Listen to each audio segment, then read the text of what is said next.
कहानी की शुरुआत में ही हम मेघना माथुर नाम की एक लड़की को देखते हैं जो कि अपने पेरेंट्स के साथ चंडीगढ़ में रहती थी और मेघना एक सुपर मॉडल बनने का सपना देखती थी और इसीलिए वो मुंबई जाना चाहती थी। दूसरी तरफ मेघना के पापा चाहते थे कि वो एक चार्टर्ड अकाउंटेंट बने और इसी के लिए पढ़ाई करे, लेकिन मेघना और उसके पापा के बीच बहस हो जाती है और मेघना अपना घर छोड़कर चली जाती है। इसके बाद वो मुंबई आती है और वहाँ पर अपने एक पुराने फ्रेंड रोहित से मिलती है जो कि विनय खोसला नाम के एक बहुत बड़े डिजाइनर का असिस्टेंट था और रोहित के थ्रू ही मेघना मॉडलिंग इंडस्ट्री में कदम रखती है। और इसके बाद मेघना बहुत मेहनत करती है और वो बहुत सारे ऑडिशंस देती थी, लेकिन वो हर ऑडिशन में रिजेक्ट हो जाती थी। और मुंबई में मेघना अपने एक रिलेटिव के घर रहती थी और अपने पेरेंट्स के साथ झगड़ा करके मेघना मुंबई आई है और वो एक मॉडल बनना चाहती है। इसके वजह से वो रिलेटिव्स मेघना को कुछ खास पसंद नहीं करते थे और मेघना जब तक अपने किसी और जगह पर रहने का इंतजाम नहीं कर पाती है तब तक उसे मजबूरन यहीं पर ही रहना पड़ता है। इसी दौरान मेघना की मुलाकात मानव नाम के एक और स्ट्रगलिंग मॉडल के साथ होती है और वो दोनों धीरे धीरे अच्छे फ्रेंड्स बन जाते हैं। इसके बाद एक दिन मेघना राहुल अरोरा नाम के एक बहुत बड़े डिजाइनर के फैशन शो में जाती है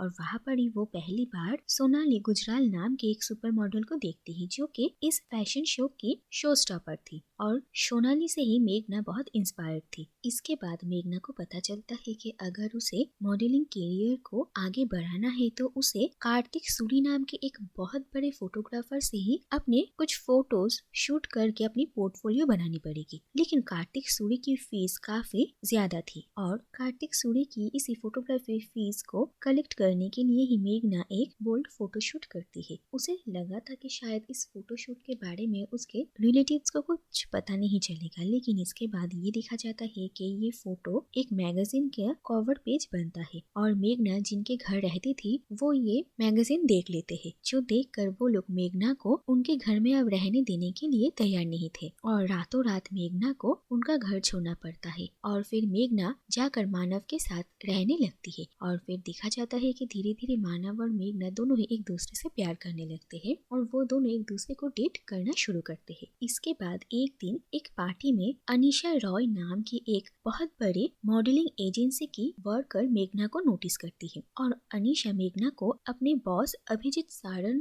से इंट्रोड्यूस करवाती है और मेघना से बात कर कर अभिजीत को ये समझ में आता है कि मेघना बहुत ही एम्बिशियस है और वो बहुत कॉन्फिडेंट है। इसीलिए अभिजीत मेघना से बहुत इम्प्रेस्ड भी होते हैं और वो मेघना को अपने एक फैशन शो में मॉडल बनने का चांस देते हैं। जो बात सुनकर मेघना बहुत खुश होती है, लेकिन जिस फैशन शो में मेघना को मॉडल बनने का मौका मिला था ये फैशन शो डिजाइनर विनय खोसला ऑर्गेनाइज कर रहे थे और उनके साथ मेघना की कुछ मिसअंडरस्टैंडिंग के वजह से मेघना के हाथों से ये अपॉर्चुनिटी चली जाती है और वो बहुत दुखी होती है। और जब अभिजीत को ये बात पता चलती है तो वो मेघना को ही सपोर्ट करते हैं। दूसरी तरफ हम ये देखते हैं कि इसी मॉडलिंग एजेंसी की टॉप मॉडल थी सोनाली और सोनाली के साथ उन लोगों का कुछ सालों का कॉन्ट्रैक्ट था, लेकिन सोनाली के नशे की आदत की वजह से उसके साथ काम करना बहुत मुश्किल हो रहा था। इसीलिए अभिजीत अब सोनाली के साथ अपना कॉन्ट्रैक्ट आगे नहीं बढ़ाता है और वो सोनाली की जगह मेघना को दे देता है और इस अपॉर्चुनिटी के बाद ही मेघना रातों रात एक सक्सेसफुल मॉडल बन जाती है और मेघना इतनी ऊंचाइयां छूती है जिसकी वजह से मानव के साथ उसके रिलेशनशिप में दरार आ जाती है, क्योंकि मानव को समझ में आ रहा था कि मेघना को ये सब कुछ उसके टैलेंट के वजह से नहीं मिल रहा है, बल्कि अभिजीत मेघना पर कुछ ज्यादा ही मेहरबान है। और ये सारी बातें सुनकर मेघना को बिल्कुल अच्छा नहीं लगता है और वो मानव के साथ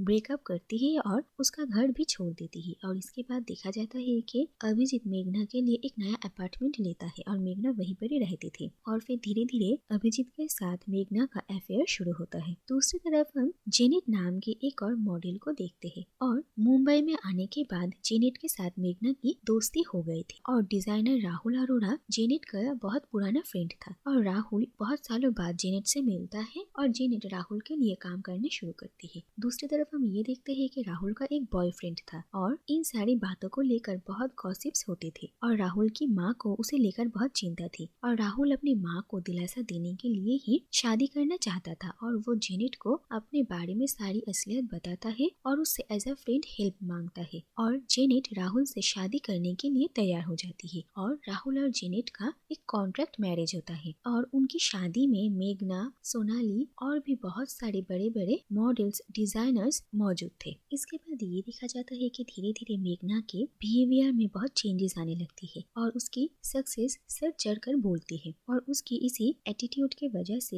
एक एक करके उसके सारे फ्रेंड्स के साथ उसकी कहासुनी हो जाती है और वो लोग धीरे धीरे मेघना से दूर हो जाते हैं। और दूसरी तरफ ये देखा जाता है कि सोनाली धीरे धीरे और भी ज्यादा नशे में खुद को डुबा देती है और फिर एक दिन एक फैशन शो में सोनाली के साथ एक बहुत बुरा इंसिडेंट होता है जो कि बहुत बड़ी न्यूज बन जाती है और कुछ लोग सोनाली को सपोर्ट कर रहे थे और कुछ लोग सोनाली के खिलाफ ही बोल रहे थे और कह रहे थे कि ये सिर्फ एक पब्लिसिटी स्टंट था। और इसके बाद ही देखा जाता है कि सोनाली सुसाइड करने की कोशिश करती है लेकिन उसकी जान बच जाती है और सोनाली को एक रिहैब भेजा जाता है। इसके बाद हम ये देखते हैं कि मेघना को ये पता चलता है कि वो प्रेग्नेंट है और जब अभिजीत को मेघना ये बात बताती है तो अभिजीत मेघना को एबॉर्शन करवाने के लिए कहता है क्योंकि अभिजीत की खुद की एक फैमिली है और अभिजीत के एजेंसी के साथ मेघना का जो कॉन्ट्रैक्ट था उसमें भी मेघना अगले 2 सालों के लिए नहीं तो शादी कर सकती है और न ही प्रेग्नेंट हो सकती है। और पहले तो अभिजीत ने मेघना को अपनाने से मना कर दिया और दूसरी तरफ अपने करियर को बचाने के लिए मेघना को एबॉर्शन ही करवाना पड़ता है और इसके बाद मेघना बहुत ही फ्रस्ट्रेटेड हो जाती है और फिर एक दिन मेघना जेलसी की वजह से अभिजीत की वाइफ से मिलकर अपने और अभिजीत के रिलेशनशिप के बारे में उन्हें बता देती है और जब अभिजीत को इसके बारे में पता चलता है तो वो मेघना के साथ अपनी एजेंसी के सारे कॉन्ट्रैक्ट्स खत्म करता है और एक के बाद एक सारी चीजें होने लगती है जिसकी वजह से मेघना सोनाली की तरह ही खुद को नशे में डुबा देती है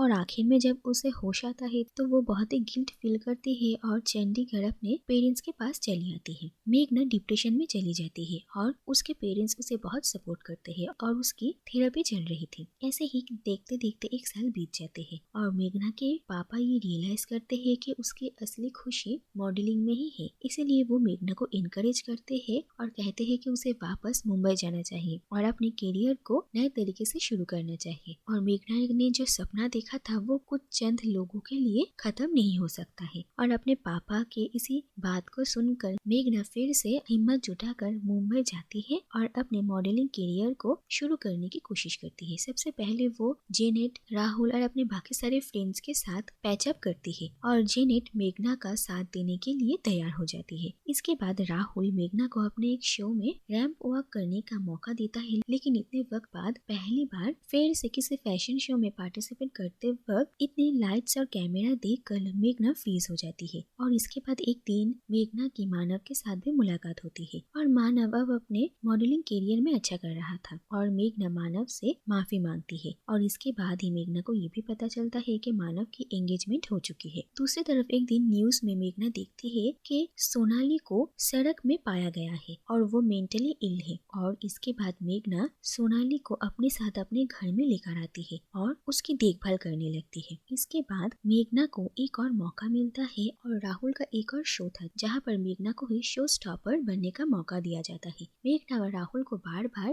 कहती है कि शायद वो ये डिजर्व नहीं करती है लेकिन जेनेट और राहुल दोनों मिल मेघना को हौसला देते हैं। और इसके बाद ये देखा जाता है कि मेघना के पेरेंट्स भी उसके इस फैशन शो को देखने के लिए आने वाले थे लेकिन जिस दिन शो था उसके एक दिन पहले ही सोनाली अचानक से गायब हो जाती है और उसे ढूंढने के लिए मेघना, जेनेट और राहुल बहुत कोशिशें करते हैं और पुलिस को भी इन्फॉर्म किया जाता है और मेघना सोनाली को लेकर बहुत ही परेशान थी और इसी बीच ही उसे फैशन शो के लिए तैयार भी होना पड़ता है। और वो जब भी रैंप वॉक के लिए जाने वाली थी उससे पहले ही मेघना को पुलिस का कॉल आता है और उसे ये पता चलता है कि कार एक्सीडेंट में सोनाली की मौत हो गई है। और ये बात सुनकर मेघना को बहुत बुरा लगता है लेकिन वो धीरे धीरे खुद को संभालती है और रैंप वॉक करती है और सभी उसकी तारीफ करते हैं और मेघना के पेरेंट्स भी उसे ऐसे देखकर बहुत खुश होते हैं। और इसके बाद ही ये देखा जाता है कि मेघना सोनाली की अंतिम संस्कार करती है और इसके बाद 1 साल बीत चुके थे और अब मेघना एक सक्सेसफुल मॉडल थी। और आखिर में हम ये देखते हैं कि मेघना पेरिस के एक फैशन शो में रैंप वॉक कर रही थी और इसी के साथ ही ये कहानी यहीं पर ही खत्म हो जाती है।